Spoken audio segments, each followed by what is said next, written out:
Hello, everybody. Thanks so much for joining me for the first Ask Rachel Live. Happy Easter, everybody. Hope you're all staying safe amidst all this madness. Thanks for all the questions you guys submitted in my Facebook group. There's some great stuff here. I'm going to get to as many of them as I possibly can in the time I've got. So I'm just going to dive right into them here so that we can just get going. All right, so first question is from Nasser. All right, so Nasser asks, if you could tell us again what average bestseller rank and search result is good for a beginner who just started to get a few sales, and also some good ideas that can be good for low or no content niches in this lockdown. So for me, I always look for books that are ranking at least under 200,000, preferably under 100,000.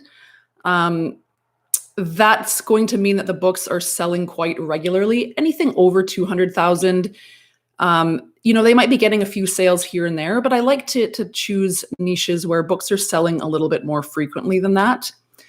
Now, one thing to keep in mind, though, of course, is that the closer you get to a number one ranking, the more competitive it's going to be. So you're really always trying to balance out competition versus opportunity. So that's something to keep in mind. Now, in terms of best lockdown niches, activity books, of course, are just flying off those virtual shelves right now. Coloring books, puzzle books, all of those types of things. Anything to keep people from boredom while they're at home, basically. Now, the thing to keep in mind is that there is a ton of competition for that right now. So it's not going to be good enough to just throw up a bunch of generic activity books or puzzle books, coloring books, whatnot. You really have to find an angle for this. So you've got to niche down and zero in on a theme if possible. So instead of just a generic kids activity book or a generic coloring book, you're really going to have to dig a lot deeper and find a decent theme. So maybe it's a dinosaur themed coloring book, or I don't know, farm animals or whatever. But you are going to have to spend some time digging down and getting to some of those niched down topics. Just, avoid generalization, because even though there's a huge opportunity there right now, it's also very, very competitive. Hey, Marco, how's it going? From Italy, awesome. Thanks for joining me. All right, so next question, and I'm sorry, you guys, I'm gonna butcher some of these names, so I'm just gonna do my best here. So, Agid, again, I'm sorry, I know I got that wrong. Agid asks, what are your top 3 tips for newbies who want to make their KDP a solid business? So, first thing is always focus on the customer. So focusing on the customer, that means quality. It means doing the research, finding out what a real customer is actually interested in buying. And then, of course, creating appealing designs that real customers are going to be interested in. So really just staying customer focused. It's easy to want to focus in on this as a money-making opportunity for us, which it is, but the best way to do that is to keep the focus on the customer and think about what they want to do, or what they're looking for. The next thing is you've really got to think long term. This is a business model where people, I think, are really hoping to have immediate success, and you need to be thinking longer term. So creating quality does take longer. I really want to say, resist the urge to pump out hundreds or thousands of books a month. You simply can't produce high quality books at that volume.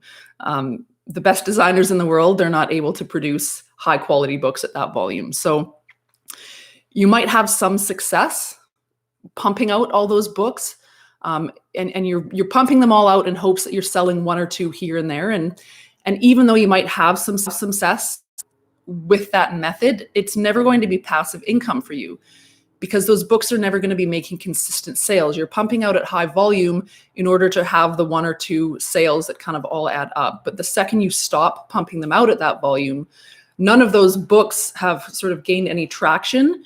So, you're never able to stop pumping them out at that volume. So if you want to create something that's more passive, it really does pay to spend the time creating books that are of higher quality.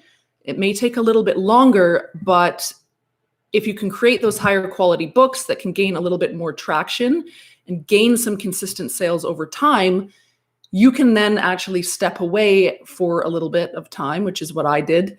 Most of you know when I had my baby, I stepped away for like 6 months. And those are actually some of the most lucrative months I had, because I'd put in that foundation, I'd built that foundation, and I had books that were just selling consistently at that point.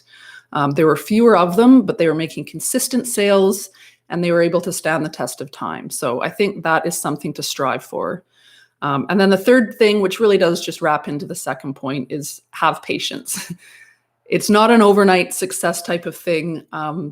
It's easy to feel like it can be, because there are people out there that are having quick success, but some of those people, they don't have jobs, they don't have families, they're able to work 12-hour days. And some of them are doing that high volume method, which, as I said, can be successful, but not over the long term, in my opinion. So I think patience is required. It took me a lot of patience. But when you're thinking long term like that, I think that's just a better way to build something solid that lasts over time. All right. Hello, you guys. Stationary Nerd, nice to see you. Pam. Okay, great. Mike, Almaki, Sarah, Marwan. I'm sorry. I know I'm murdering some of your names, but thanks for joining me here today, you guys. All right, I'm going to move on to Terry's question. Okay. So Terry says, I started out okay in the middle of Q4, but since early in Q1, I've had very few sales. I appreciate that early adopters with thousands of books out there and courses to sell might be making bank, but what are the prospects of more recent entrants to the low, no content self-publishing industry emulating that success? So first, that's a great question. It is still a good opportunity. So I'm still introducing new books under brand new pen names that are having success. So to me, that's proof that you don't have to rely on years old books or really established pen names to still experience success. If someone can introduce a brand new pen name with some brand new books and still have success, that's telling me that there's still an opportunity there. I'm hearing from members of my audience who experienced success after just starting over the last 6 to 12 months. So it's still possible, but it does take effort. You've got to create unique interiors that offer value. So I also want to say I would avoid no content at this point. I just find that it just, and when I say no content, I'm talking about things that are just like blank books, just plain lined journals, that sort of thing. To me, they don't offer enough value in terms of, there's not too many ways to put a unique spin on that. And they're just so saturated right now. They're the easiest books to create. So they're going to be the books that have the highest volume on Amazon right now. So for me, if you want to get some practice doing the no content just to get a few out there, I think that's fine. But I think to hope that you're going to make any real income on that at this point, I don't think it's feasible. I know there are some people making money with plain notebooks and things. But personally, I think it's much better to focus on the low content rather than the no content. It just gives you more opportunity to create something more unique and, introduce some new angles and just more unique content, which I think has a higher probability of long-term success, in my opinion. And again, you've got to be patient. This is also one of the reasons why I think this business model works best when looked at as supplementary income. I mean, you can certainly earn full-time income, but I think when you're not desperate for it to work out quickly, you tend to be able to have a little bit more patience. So, for me, I had a full-time job when I started out. So I wanted to quit my job within a year, but I wasn't desperate for it. And it did take me 2 or 3 years to get to that point. So having that primary income in place really helped me to be patient with it. So that's a little bit of a side note there, but I just wanted to bring that up. Now, with your books, you don't say how many that you have up since Q4 of last year, but if it's dozens and dozens of books, Terry, and none of them are selling, then I think it's time to get some feedback. So if you're part of the free Facebook group, well, which you are because that's where you ask the question, try and get some feedback in the group if you're comfortable doing that. If you've got anyone in your life that has a good eye for design, you could ask for some feedback just on the looks of your covers and interiors. And, you can try and figure out what the issue is, whether it's your keywords, maybe it's your design skills. Either of those things are probably going to be the two most important things. Or maybe it's just simply that you haven't quite given it enough time yet. So I'm going to keep coming back to that often. It takes time. It took me months to get to a point where I was making $1,000 a month. And, I hadn't hit any sort of 6-figure mark. It was 14 months before I got there, and it was a very, very slow build. And keep in mind, I had some experience with fiction and nonfiction publishing beforehand, 2 or 3 years of it. So it is a slow build, and it is something that you have to be prepared for. So, all right. Next question is from Denise. And guys, I'm going to go through your chat after and answer any other questions that you're posing for me in there. I'll just say a couple of quick hellos to people that are just joining us. Hello, Joanne. Hello, DeWitt. Hope. Marta. Med. Nice to see you guys. Manu. Hi, how are you? All right, so I'll take a quick sip of my tea here. All right. Denise asks, have you noticed that sometimes your books are accepted with a title and a subtitle after a colon, and sometimes not? Do the KDP employees who check our books have discretion to not allow subtitles? My hubby uploaded 4 books, all with similar conventions of title and subtitles, but one was kicked back because the subtitle was not on the cover, and the other 3 went through just fine. So I've never had this, but I'm wondering with your question, because of the way your question's structured, I'm wondering if you're actually using the title and the subtitle, the 2 different fields, or because you mentioned after a colon, are you actually putting your subtitle in the title field? So are you including your title and then a colon and then your subtitle all in one field? If that's what you're doing, that's the problem. In order to have a subtitle, you've got to put the subtitle in that separate subtitle field. So if you're putting it all together in the first, in the title field, that's the issue. Because you've got to have your title as it appears on your book in that field. Now, the best way to do it is the only allowable way to do it is to put your subtitle in that subtitle field. And you don't have to have your subtitle on your book. That's totally fine. So now if you are already doing it that way, if you've got the title in the title field and the subtitle separately in the subtitle field, then I've never heard of that. So I don't know what to tell you there. Maybe I would just ask them or just, remind them that, the subtitle doesn't have to be on the cover. But if you are putting it all in that first field, that's the issue. All right. Hello, Sharif. Hello, Gary. Hello, Rich Publishers.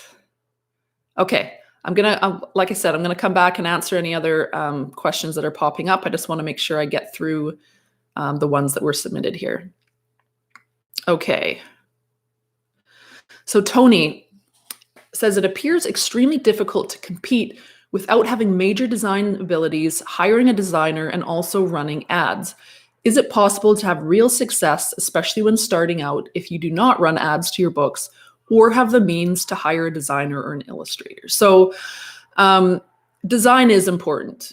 Design is one of the most important parts of this process, simply because that is what drives customers to your book to the first place. The first thing they see is that design. So you don't have to be a professional designer, but it is important that you've got some decent design sensibilities, some capability there. If you just are completely lost when it comes to design, you are going to have some problems. And in that case, then I do think it is important to outsource that part of the process to a designer.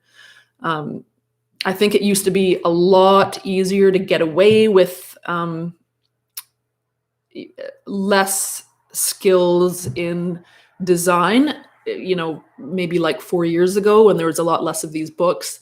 But as competition increases, I'm seeing the general design improving among top selling books. So again, you don't have to be a pro, but you do have to know sort of objectively what looks good and what makes a visually appealing book. And if you can't, then I would suggest outsourcing that. Now, with regards to ads, most of you know I've never ran ads before. So I always feel a little bit, I can't offer too much advice in that area. But what I will say is I've seen a lot of people lose money on ads.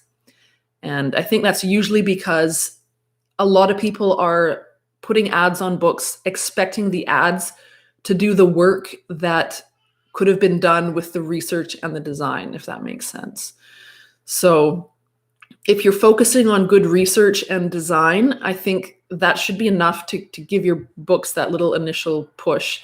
If you can generate a couple of sales from a book without ads, then that to me has proven that ad or that book can be successful. That's when I would start placing an ad on a book.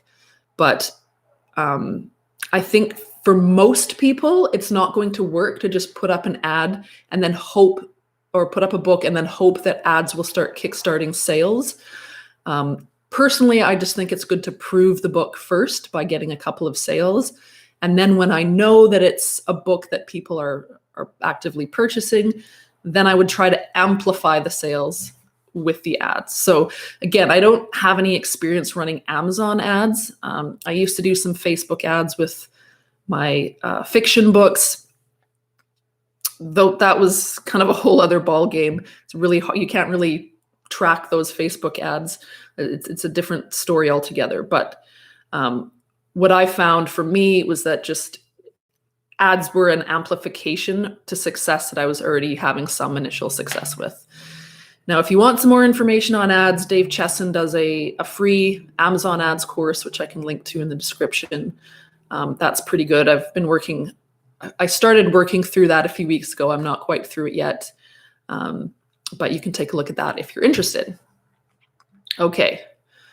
So Martin wants to know, as the cover is crucial to getting sales, what is the best method to ensure that you have the right impact to sell your books? So firstly, you've got to just think about who your ideal target customer is and think about what would appeal to them. Now, I would really suggest taking in as much inspiration as you can. I'm constantly looking at different design blogs and just looking up, design awards and things like that, just to get me looking at different types of design and different styles. And you really want to take in as much inspiration as you can. Look at different styles, all of that kind of stuff. So I like to get off Amazon to do this. Pinterest is a great place to look for some inspiration. You can visit bookstores when this whole pandemic is over and we can actually go out into stores again. If I'm at like Indigo or Chapters or something like that, I always take a pit stop and look at the journal section just to get some ideas and see, what kind of styles are selling and see if I can pinpoint any trends. The other thing is try and get familiar with design principles. So, most of you are not going to have the benefit of a 4-year design program. Again, that's not necessary, but it's good to have a bit of a handle on some of those fundamental principles of design. So I'm going to list in the description a link. There's a great channel. I can't remember the name of it right now, but they've got some great 2-3 minute videos just quickly going over some things to look at. So just fundamentals, things about branding, typography, color, layout. And I was really impressed with just how quick these videos were, but how much information they had, and it was delivered in a really accessible way. So those are just some ways that you can, ensure you're, putting the required effort into your design and maybe elevating them as much as you can. All right. Next question is from Kathy. All right. So Kathy says, getting good advice from these videos. Thanks, Rachel. In the keyword space, you're given 7 slots for only 7 keywords. I guess that's obvious, but can you put a few phrases in there too? There seems to be a lot of room in each slot. I find that I put a phrase in and then realize I've covered one of the words, but prefer to leave it. Just putting a single word seems wrong to me. So yeah, you never want to just put a single word in the keyword slots. That's going to be way too broad. So keep in mind that the word keyword can be a bit confusing because that it insinuates that it's just a singular word, when really it is a word or a short phrase that people are searching for. So we call those short phrases a long tail keyword, and those are the ones that I have the most success with. So longer tail keywords tend to be niched down, which means they tend to have a little bit less competition. Those 1 or 2 word keywords, they tend to be very broad. They just haven't zeroed in on anything, so they're too broad and they're much, much more competitive.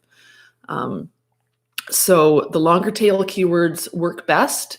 So I'll use one of those in each of the slots, and then I just kind of fill the rest of the slot with words that are variations on that root keyword, if that makes sense. Now, it's a little bit hard to explain without a visual example, but that's basically what I do.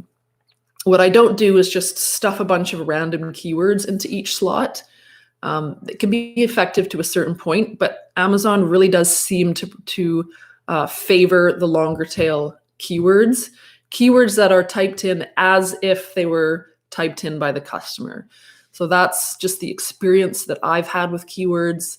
Obviously, experiment if you want and see what works for you. But over the last few years of doing this, that has been what has worked best for me.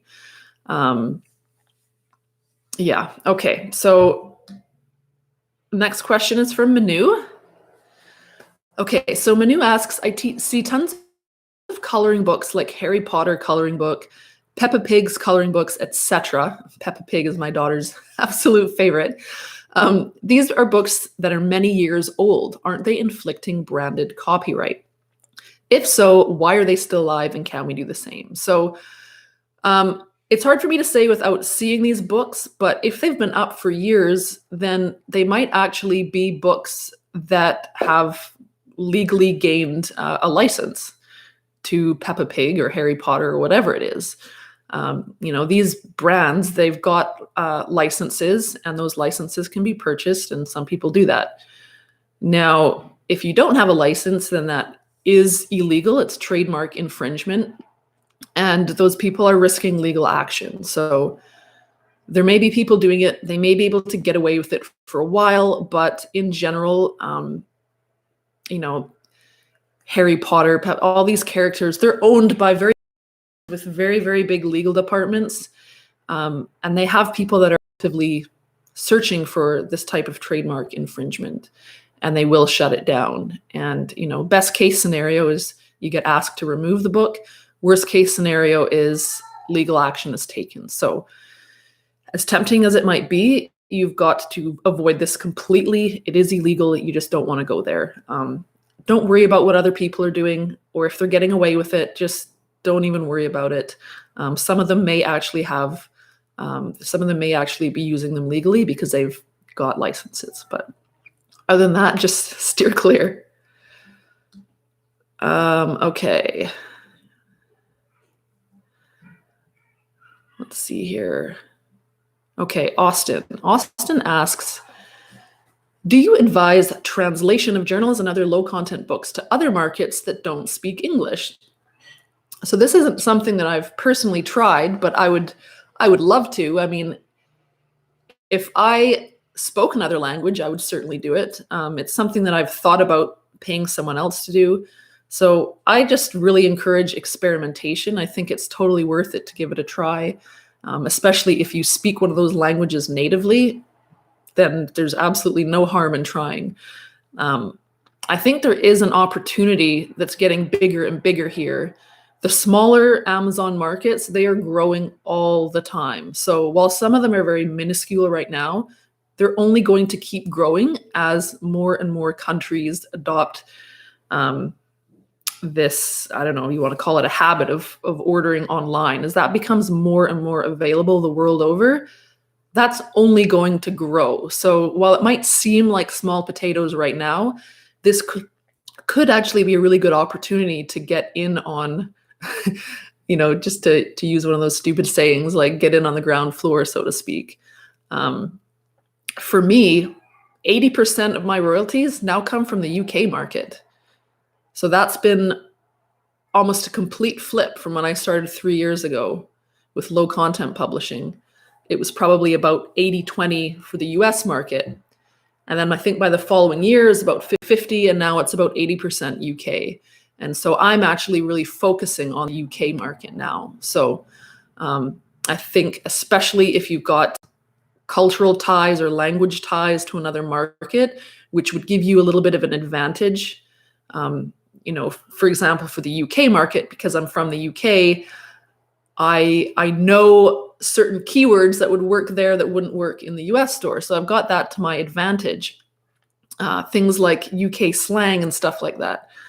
So that gives me a little bit of an edge in that market. So if you are someone that speaks another language or has some sort of cultural ties to another market, I would definitely say experiment with that and see what you can do with it. All right. Next question is from Tasha. I've got a few more of these, and then I'll chat with you guys in the chat a little bit more. Okay, so Tasha just wants to know if there's any way to track how your keywords are doing without running ads. So the best way to do that is to just type in your keywords and see if your book shows up. And just go through all the keywords that you've used. And if your book is showing up on that first page, then it's definitely working. If it's in the first couple of pages, it's working somewhat. And if you're just flipping from page to page and can't find your book anywhere, then that keyword is not working for you. And it would probably be a good idea to swap that out for another keyword. All right, next is from Glenna. So Glenna asks, when we request our additional 8 categories, do we need to specify such for each marketplace separately? My requests have all been granted. However, in the last response I received, I was advised to submit separate requests for each marketplace. So yeah, you do have to specify them separately. You can still do it in one email. You're just going to basically put it under a heading. So that's what I do. It's just, these are the US categories, blah, blah, blah, blah, blah. And these are the UK categories, blah, blah, blah. And those are the only 2 that I bother with because they're the 2 biggest markets. And then I've just got my list of ASIN. So it's one email, but I'm separating the categories so they know which market each category belongs to. All right, Lena wants to know. Okay, Lena says, hello, Rachel, and thank you for your time. I'd like to know more about how categories affect the ranking and how to determine the best categories to put in the back end. So categories don't directly affect your ranking. So what they do is they can provide additional discoverability. So customers have more opportunity to find your book when they're clicking on the category that you've requested to have your book placed in. It's a great way to try and reverse engineer a bestseller if you can choose less competitive categories. Now, keep in mind, they still have to be relevant categories. This is something that's abused quite a lot on Amazon, people putting their books in irrelevant categories. And I know it's tempting, but I do think Amazon's going to crack down on this. They're just going to have to at some point because it creates a poor customer experience, and that's all they care about. So as tempting as it is to put your book into very low competition, irrelevant categories, personally, I would avoid that. But if you can still find relevant categories that are less competitive, then you have more of a chance of becoming a bestseller. And once you get that bestseller badge, then that is social proof. So A, your book is going to be given more discoverability by Amazon because it's a bestseller, but B, it's got that social proof, so people will be more likely to buy a book because it's looked at as a bestseller. So that's when you start getting more sales, and then that is what ultimately affects your ranking. So that is how that works. In terms of how to determine the best categories to put in the back end, that one's always a bit tricky because those BISAC categories, they're very broad. There aren't any that really includes any of the low content books. So you basically just have to find one that fits your book the best. It doesn't have to be perfect, but just, if it's a journal and there's flowers on the cover, you might put it into, I don't even know if this category exists. I'm just making this up, but gardening. It's not a perfect fit, but at least there's a relationship between the flowers and the gardening. So the back end ones, those are tricky. For those browse categories, you've got a lot more opportunities there for that. And if you want more info on categories, I did do a video on that, which you can check out. Okay, couple more here. So Lindsay asks, when I'm on Creative Fabrica, there are some graphics that are referred to as clip art. It looks like they are typically PNG files with transparent backgrounds.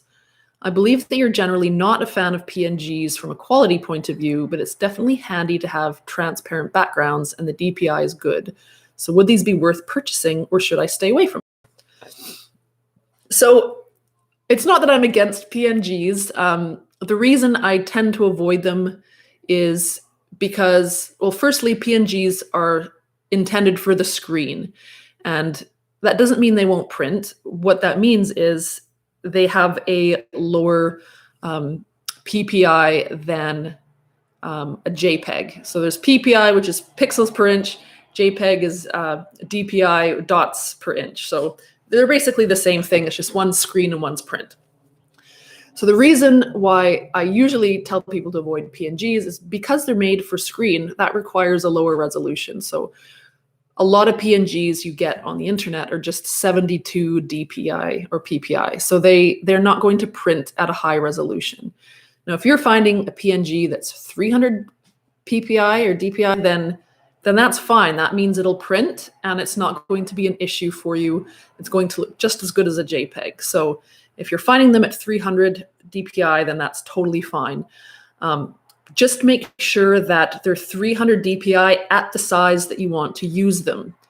So if you download that PNG and you end up having to blow it up, then you're going to lose resolution when you do that. And that's the same with the JPEG. So just make sure that they are 300 DPI at the size that you want to use them. If you want to shrink them down, then that's fine. It doesn't make a difference. So to know that, you're going to want to check the image size. So let's just assume that you've got a book that's 8 by 10. Then you're going to want an image that's at least about 1,000 by 1,200 pixels. That's going to ensure that you could actually, that's if you wanted to use an image that completely covers the entire page. If you don't, if you want something smaller, that's fine. But if you're looking for something that will cover the entire, like a whole 8 by 10 sheet, then you're going to want an image that's at least 1,000 by like 1,200 at a minimum. Higher is better, but that's kind of a bare minimum. So if those things kind of meet the mark, then you're good to go with the PNGs. Okay, one more question here from Meg, and then I will get to you guys in the chat.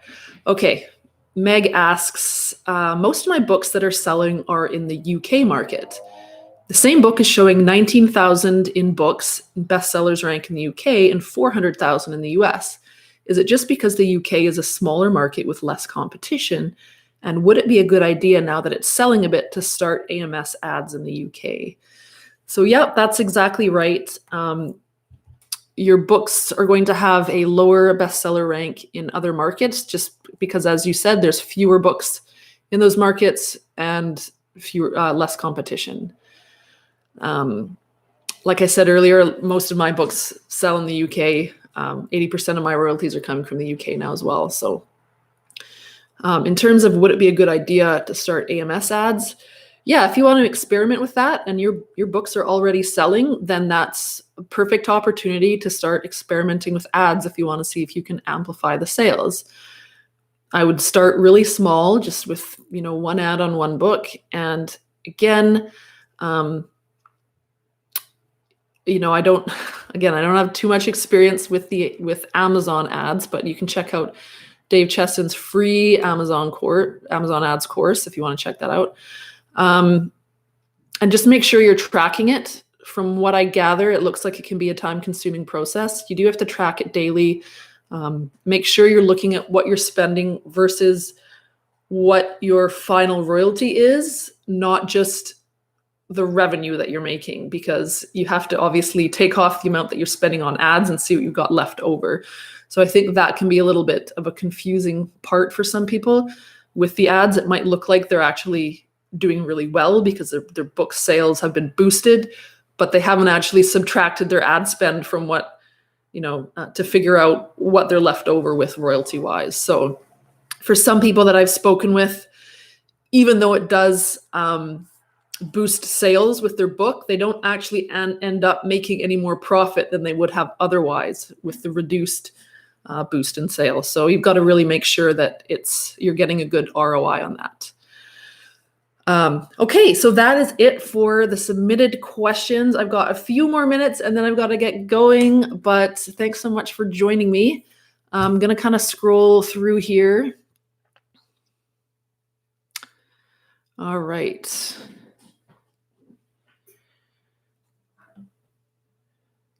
Okay, Rashid wants to know, how many pages do I put in my coloring books? And what's the minimum that sells? So I think, rather than asking what is the minimum that sells, it's maybe better to ask, what's the best way to add value to the customer? So a lot of it ranges and it depends on what price point you want to sell it at, but I think at the very least, you're going to want at least 20 pages. Just think about if you were to buy one of these books, or if you wanted to buy one of these books either for yourself or, for a child in your life, like a niece or a nephew or a daughter, whatever. What would you be happy with as the purchaser of that book? Would you be okay with just a 10-pager, or would you rather see 20 or 30?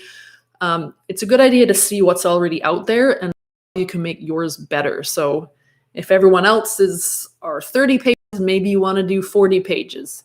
So you always want to see how you can add a little bit more value than what someone else out there is offering, so that you can give yourself an edge. So I think if you're looking at it from a standpoint of what is the bare minimum, then it's hard to focus on value when you're looking at it that way. So I would look at what's already in the market and then see what's the best way that you can sort of do a little bit better than what's already out there.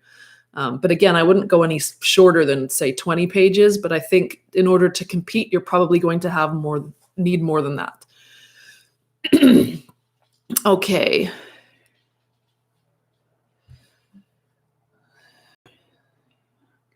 Tasha's Playground, can we release the same book to different markets? Yeah, so are you talking about different iterations of the same book? So just as an example, I have created planners. It's the exact same planner, but I've released one in the US and one in the UK. So the one in the US has all the US holidays and things like that in there. And the UK one, it's the exact same planner, cover included, covers totally the same, but it's got all the UK holidays in it. So I think that's what you're asking. And yeah, I think there are some instances where you can do that. Or, another example might be it's the same book, but it's in a different language. So I think if there's a good reason to do that, then it totally does make sense.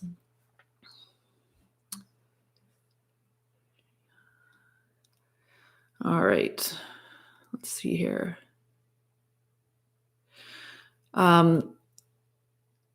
Arsene, sorry if I'm mispronouncing that, is taking 1 week to make and publish a book too much time when my goal is quality over quantity?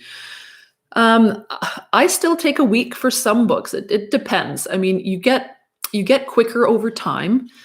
And I think especially when you're just starting out and depending on what the book is, then that's fine. Like I said, you got to look at it long term, and everybody has a different amount of time that they have to work with. People's skill levels are different, so it's going to take some people much longer. Even for me, years in, it depends on the type of book. When I first created my planner, that took me, I don't know, like, my dog's just decided to enter the room. Or no, she's changed her mind. It might have taken me like, oh, that's my husband's arm. It might have taken me like, I don't know, 15 hours, maybe even a bit longer.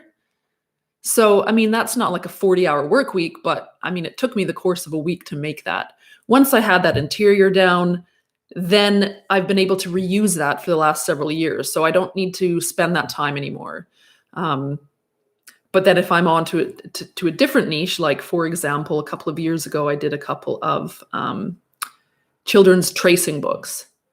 That took quite a bit longer again. I mean, that took me several days. So that took, a few hours for me to do. So it just depends on what the book is. And I think it's always better to err on the side of spending a little bit more time on something that's quality than to just get the idea of like, I need to just do more and more and more and not really worrying about that quality.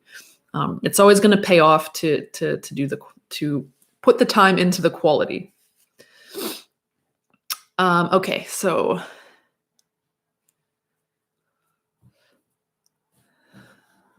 let's see here.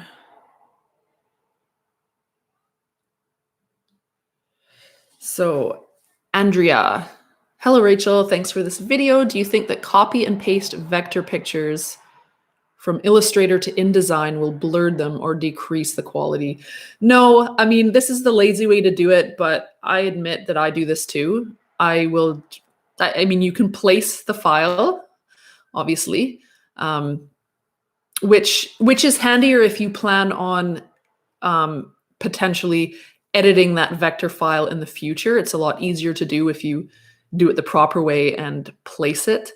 But frankly, I copy and paste from Illustrator to InDesign too, and it doesn't affect the quality at all.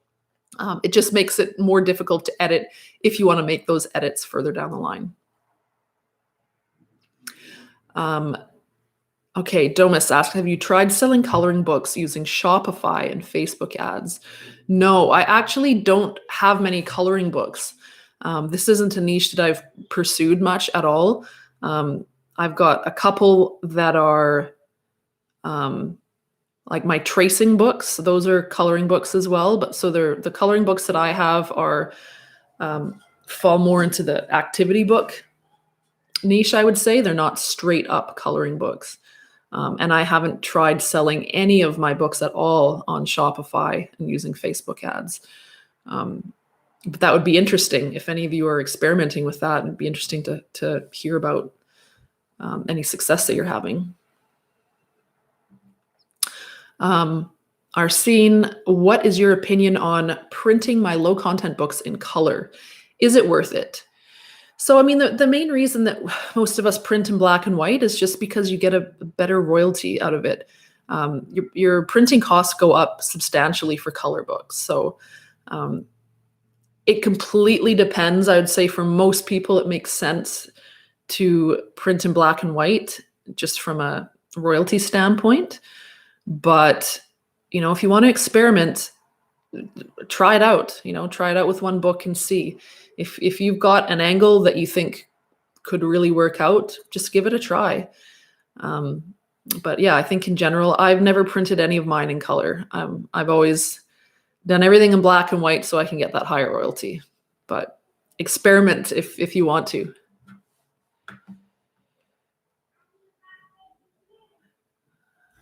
Okay, so will there be any issue if people directly upload the pages from Creative Fabrica without modifying them? So no, they have got the most forgiving license for print on demand and low content publishing. They do have 2 licenses though, so you want to make sure that you've got the one that is specifically for print on demand. I did a video all about them that talks about their licenses, so you should check that out. But you are able to upload a lot of their stuff without any modifications whatsoever. But definitely go over that license. Check out that video, and I've linked to their licenses in that video. So those questions can all be answered there. All right.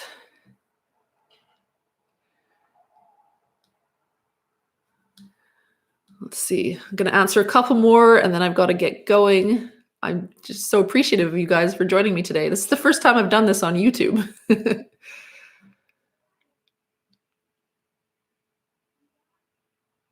Okay, so Manu is saying, I got this message from KDP support this morning saying, hello, Manuel. Yes, you're allowed to use Harry Potter coloring book in a title or subtitle. You can also create... Oh, really? Well, that is surprising, but I would still steer clear of that. I mean, that's a trademarked character. I mean, frankly, I would steer clear of that. Even with that message, it just wouldn't be worth it for me. Some of the people working on customer support don't always seem to know what they're talking about. And I have noticed over the years that I get conflicting responses from different people working on the other end. So maybe this person isn't even aware of what Harry Potter is. I don't know how that would be possible at this point, but you never know. As far as I'm concerned, that would fall under trademark infringement, and I wouldn't go near it with a 10-foot pole. Hello, Nightflix. I'm fine. Thank you for asking. How are you?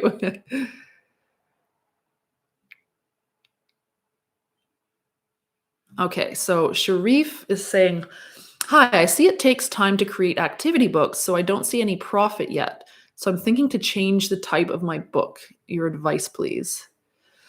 So any of these lower content books are going to take some time. So I don't think you can get around that. I think if you're creating books that you can just whip off very quickly, then there's just the quicker that you can whip them off, the less value I think that you're offering.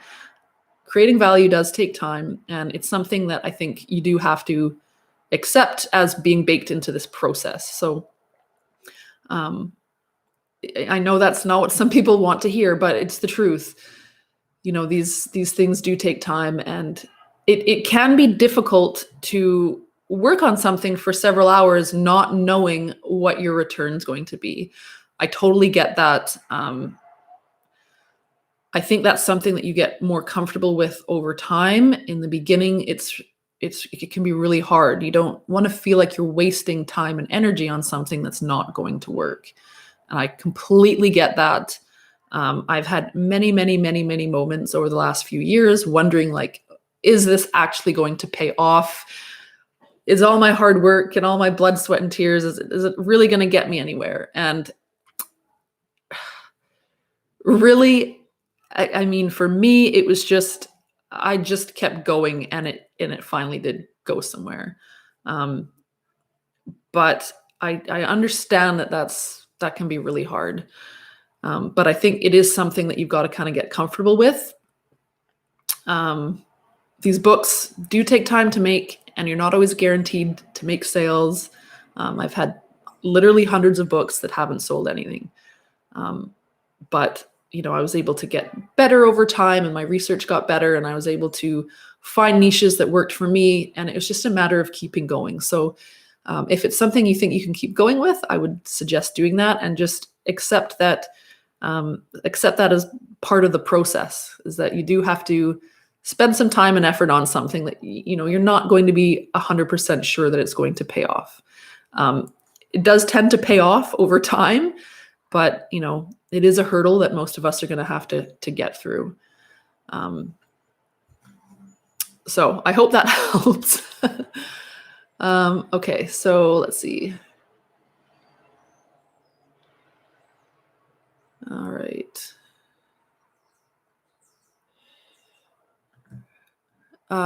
Nightflix says, I created one book and combined 3 niches, dot to dot, coloring book, and maze.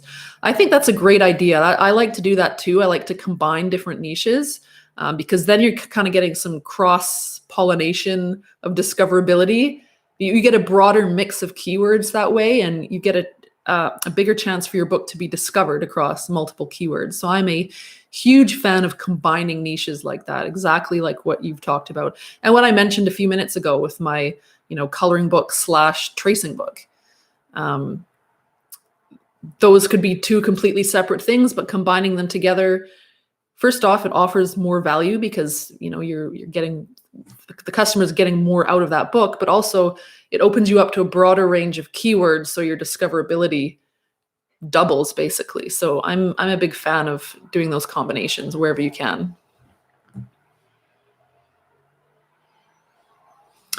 Okay, so I'm sorry, I can't pronounce your name just because it's in a different language, but I submitted a new book to KDP, but when I search it on the internet, it doesn't appear.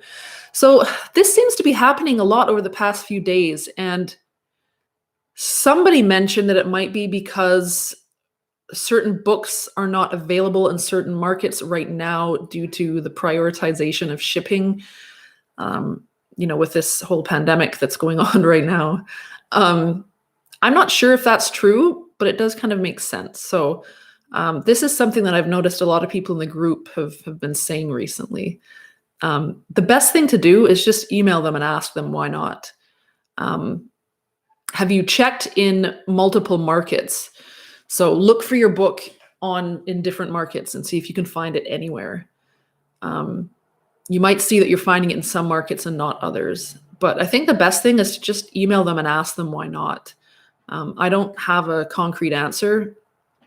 But yeah, just give them an email and see. Hi, Florenza. Hello from Poland. Hi. Joanne, thank you. And I will branch out into the Spanish-speaking community. That's a great idea. That's something that I've been wanting to do for probably 2 years. I haven't gotten around to it yet, and I do not speak Spanish. But yeah, I think it's a great time to start experimenting with those things. Joy wants to know, are ads mandatory? No, they're not. They definitely help boost your sales if you're already having them. But I've never used any Amazon ads on any of my books.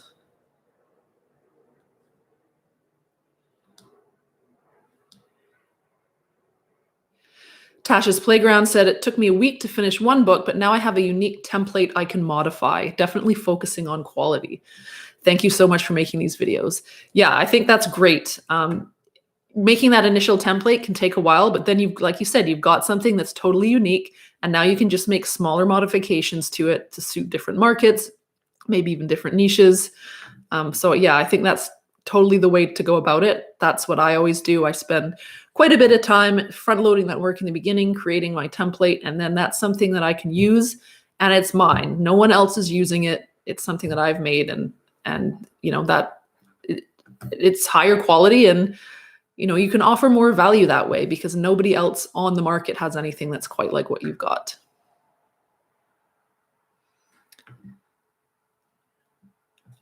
All right, hello man. Where are you guys now? I'm in Japan. All right. So Mohammed's saying, I've noticed recently that Amazon does not ship to countries they used to ship to before the spread of coronavirus. And obviously that will affect the sale of books for many people.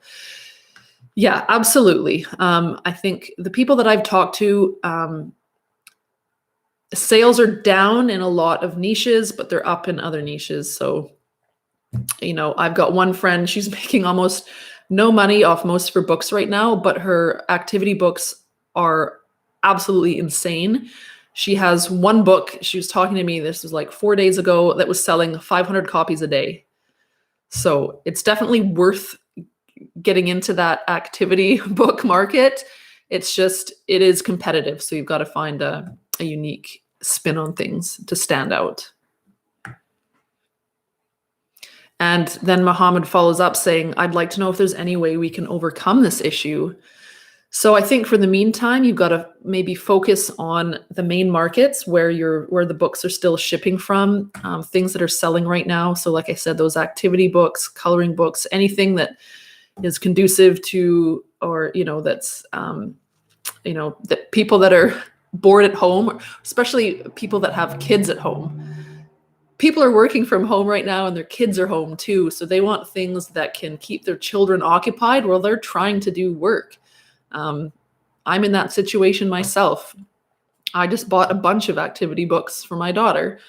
So, but again, it's competitive. So you've got to dig deeper to find those little cracks in the market of, are there any themes or topics that haven't been covered, or are there any ways you can combine various sub niches in that whole activity book niche just to do something new and offer something different. And then other than that, this thing is not going to last forever. Things will get back to some semblance of normal after. I think, the biggest problem we're having right now is that none of us know when exactly that's going to be. So there's some uncertainty there, but it will pass eventually. All right, guys, I've got a couple more minutes and then I'm going to have to run off. Okay, so Steve wants to know, I have Creative Fabrica art on some books. I unsubbed from Creative Fabrica and need to remove them from KDP. Simple unpublish will work. Yeah, as long as you just unpublish them, that should be good enough. That will mean that your book is not available. So that should be good enough. Now, I'm not sure exactly what license you have, but I know that when I spoke with Linnea from Creative Fabrica, she was saying that depending on the situation, you might not need to remove your books. And I would double check that license, because some of them you can actually, I believe it's if you've modified them, you might still actually be able to keep selling them, but don't take that as fact. I just encourage you to revisit the license and just read through it again, just in case, because you might not actually need to. If you do, then yeah, just a simple unpublish is good enough.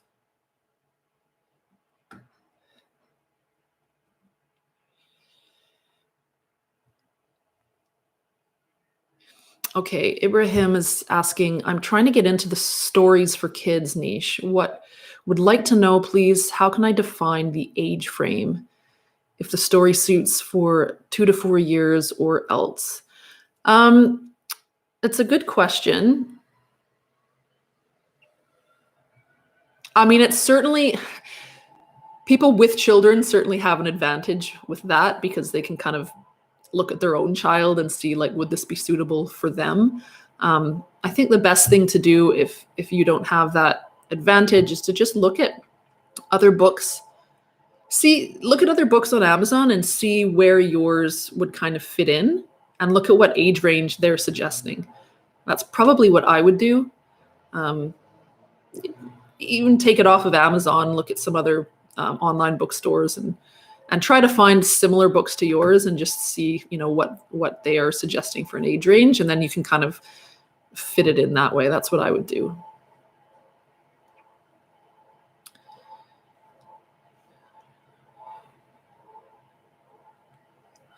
Okay, data projection. I'm a new KDP member and I want to publish my first low content book. Please, what type of books can you suggest for me? So I've actually got 2 videos on this. I think each one is 5 profitable low content book ideas. So I think there's 10 total in there. It'll be better to watch those videos because I go into each one a little bit. I would say probably, like I said earlier, avoid the no content, but in general, things like guest books, planners, log books. Right now, like I said, the activity books, so puzzle books, coloring books, tracing books, anything to do with like numbers or writing or alphabets, anything like that for children that are stuck at home and their parents need to be able to get something done and want to put a book in front of their kid. Those are good right now. But yeah, check out those other videos and that'll give you some good ideas. Okay, NSD Academy. Where are you from, Rachel? I am in Vancouver currently. Well, I'm in the suburbs of Vancouver. And I've been here for a few years and I really, really like it. But I'm originally from England. All right. Kim Hansen, what's your take on Affinity Publisher? Adobe is too painful. So I use the Adobe suite, but I love Affinity because it is basically everything Adobe is, but it's like just a teeny tiny fraction of the price. Adobe, if any of you guys use it or have looked into using it, know that it's stupidly expensive. The only reason I continue with it is just because I've been using it for like the last 15 years. So it's what I know. I do love it as a product, but for people just starting out, I would recommend Affinity over Adobe, hands down, just for the price. Now, if you're saying that Adobe is too painful, then I can't, I'm not going to promise you that Affinity is going to be less painful because Affinity is almost exactly like Adobe. I mean, their interface is almost exactly the same. All of their tools work almost exactly the same. That's why I love it so much. It's because it's professional quality software, but it's at a really, a fraction of the price. So there is definitely a learning curve there. It does take some time to wrap your head around. So if you're finding Adobe painful, I think you're going to find Affinity painful as well. But if it's, if design is something that you want to focus on and get better at, then I think it is something you might want to hopefully try and learn to love over time. If you've got the time and the effort that you want to put into that, then it's a great suite to learn. But if you want to stick to something that that's a little bit easier in terms of the learning curve, then I think that's okay too. It's best if you're working with something that you're comfortable with. Just the one program that I just wouldn't recommend for anyone using is Word, because it just is not meant for design at all. And it's very, very difficult to produce anything that looks professional in that program. I also don't really recommend programs like PowerPoint, but I have to say that is just, I'm saying that as a designer. I think you can still get good results with PowerPoint or Keynote or Google Slides. I just don't recommend it because they're not dedicated publishing software suites, but people do use them and they can get some good results. And if you've got more comfort there, then I think that's totally fine.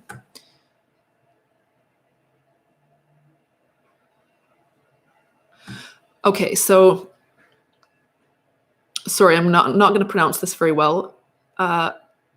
Madavelu, I'm sorry. I started having sales selling blank notebooks at $4.99, but seeing a lot of people sell at $6.99. I started to put this price to have a bit more profit, but now I don't know if it was a good idea. Well, you'll know if it's a good idea if you start making more money. So I experiment with this too, and sometimes it works and sometimes it doesn't work. When was it? I can't remember if it was, probably in January. I had a bunch of planners and I decided to raise the price of all of them by $1. Now, what I should have done, which I recommend, and I should have taken my own advice, was to try it out on one book. But instead, I disregarded my own advice and I changed them on about 20 different books. And then when I look back a week later, it wasn't worth it. And if I had just done it on one book, then I could have spared myself the loss of all of those extra sales. Sometimes it works. Sometimes I've done that. And, if the book's already selling and if I tack on an extra $1 because they've already been selling, I can get away with it. But in this case, it didn't work. And that's fine. It's all about experimenting. It didn't work. So I put all the prices back to where they were. And unfortunately, in this case, the sales did not pick back up again. So that was a mistake I made. I should have just done that with one book and not all of them. So that's what I would recommend for that. So for you, was it a good idea? You'll have to see if you're making more money or less money. And if you're making less money, sometimes you make less sales, but your royalties actually increase because that price difference makes up for it. But sometimes it doesn't. So just check and see if you're actually earning more money overall, even if you're making a few less sales. That means it's worth it. But if you're losing money, then I would put the price back.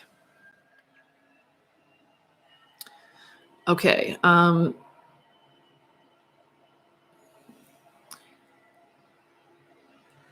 Steve Hunter says, thank you. Enjoyed your Affinity Publisher tutorials. Would be nice if you can do some more. Affinity's tutorials are not focused on book layouts. Yes, I will certainly do some more. I really enjoy doing those tutorials too. So I'll certainly do some more. If you've got any ideas, you can go ahead and drop them in the comments for specific tutorial ideas. That would be helpful. And then I can actually create some that you guys actually want. All right, I'm going to answer 2 more questions and then I've got to run.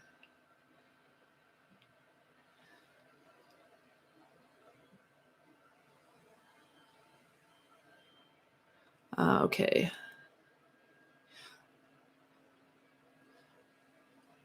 Okay, Eufus wants to know matte or glossy. Okay, so the matte or glossy debate. In general, matte looks more professional. I find glossy looks a little bit tacky and cheesy, but I think there are exceptions to that rule. So I use matte for like 90% of my books, but I will use glossy if it actually makes sense from a practical standpoint. So one example of this is recipe books, the blank recipe books that I have. These are books that are intended to be in the kitchen. So when you're cooking with these things, spills happen and matte covers are a lot more difficult to clean. So with a glossy cover, you can just wipe them off. So my blank recipe books all have glossy covers just because it's more practical. Another type of book that I will choose glossy over matte is I had a few guest books that had kind of a sparkly effect on the cover. So that wouldn't have worked as well for matte because matte just tends to flatten everything. So the books where I had kind of a sparkle effect, I went with glossy because the glossy will catch the light more, which just enhances the sparkle effect. So depends on the book. I would say for most instances, matte looks better. Now the drawback to matte is that it can leave fingerprints. So I have had a few instances where people have complained that when they've received their book, they've had fingerprints on them from Amazon warehouse personnel. So that's really frustrating. And it's something that's kind of beyond our control. So that's something to keep in mind. That does happen. But I think in general, I prefer matte. All right, one more. All right.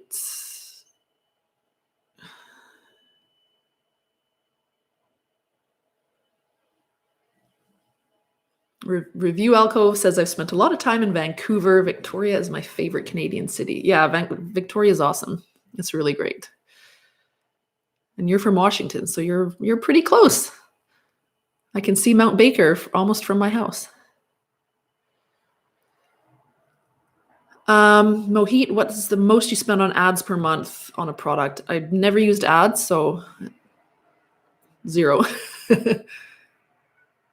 Jack's saying Affinity Publisher is on sale now, half price. So if anyone's interested, that's great. Thank you so much for pointing that out. Okay, last question is going to be from Hirwa. Hi, Rachel. Do you have a way of incentivizing people to come back and leave reviews? So this, I used to, when I was doing the fiction and the nonfiction, it was a lot easier to sort of like get reviews. What I would do in that case is I had what I called my street team. So I had people on my email list that were fans of the fiction books that I was publishing. So I had this one pen name in particular that did really, really well. And he basically had a fan base. It was a male pen name, so that's why I'm saying he. And yeah, there was an email list where all of his reader fans were, and I was able to email them every time I published a new book. And I had my so-called street team. So before I published, I would email them all Kindle copies of the book. And then once I published the book, they could leave me a review if they wanted to. Now that, of course, is a lot more difficult with low content books. You can't really, they don't really work well as Kindle books. I suppose you could send out PDFs to people. I mean, Amazon doesn't allow like a straight up trade of a product for a review, so you have to be really careful about that. So anyways, I haven't done this with my low content books. I'm just sort of thinking through it right now. I'm wondering if you could, the best way to do it is to have an email list. Once you have an email list, when you publish a book, you could potentially send out a PDF of your book for a review. I think it's a lot more challenging than doing it with the fiction books. Anyways, what I do right now is I just rely on organic reviews. So I don't worry so much about getting reviews. I just, if the product's good and people start buying it and they're impressed, some people will leave reviews. The majority can't be bothered, but some people do. And that's pretty much just what I've relied on. But it is a good question. And I think I'd like to think about that some more. Anyways, I'll think about that some more. All right, guys, thank you so much for joining me here today. For next time, I'll start doing these regularly. They won't be once a week like my last ones were. It's just a time, as you guys all know, any of you with kids especially, it's very hard to get any work done right now. But thank you. So what I'll do, if you're not a member of my free Facebook group, just check out the link in the description, which I haven't put up yet, but I will. You can join, and that is where questions for the next Ask Rachel Live will be. And I'll post that probably sometime in the next couple of weeks, so just watch out for it, and you can ask your question at that point. And then sometimes you've noticed I've already done one sort of recorded Ask Rachel. So if I think the question warrants a full video, I'll choose your question for that as well. So thank you so much for joining me, and have a great rest of your day wherever you are in the world, and stay safe. And thanks again, you guys. We'll talk to you soon. Bye.